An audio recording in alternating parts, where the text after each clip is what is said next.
लाओ बिठाओ।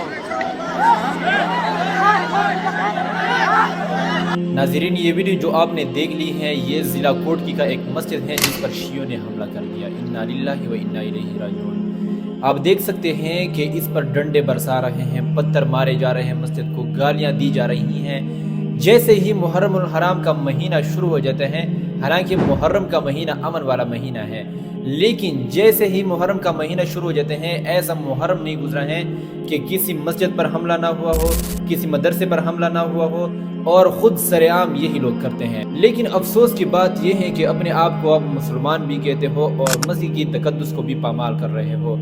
मस्जिद का ख्याल, मस्जिद की अजमत, मस्जिद का तकद्दुस सिर्फ और सिर्फ मुसलमान ही कर सकता है। जो दुश्मन हो, जो काफिर हो, वो मस्जिद का ख्याल कैसे कर सकता है, मस्जिद की तकद्दुस कैसे कर सकता है। अब बात यह है कि मुहर्रम में मदरसे और मस्जिदों पर हमले क्यों होते हैं?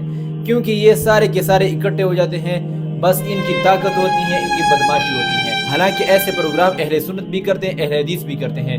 बरेलवियों को आपने देखा होगा कि रबीउल अव्वल के महीने में कितने पुरजोश होते हैं, जलूसे हो रही है, मीलाद हो रही हैं, लेकिन उन्होंने कभी भी किसी मस्जिद को नुकसान नहीं पहुंचाया, किसी मस्जिद को नुकसान नहीं पहुंचाया, किसी मजहबी शख्सियत को नुकसान नहीं पहुंचाया, सहाबा इकराम की इज्जत की है। जबकि आप लोगों का यही हाल होता है कि किसी मस्जिद को नुकसान पहुंचा दिया, किसी मदरसे पर हमला कर दिया।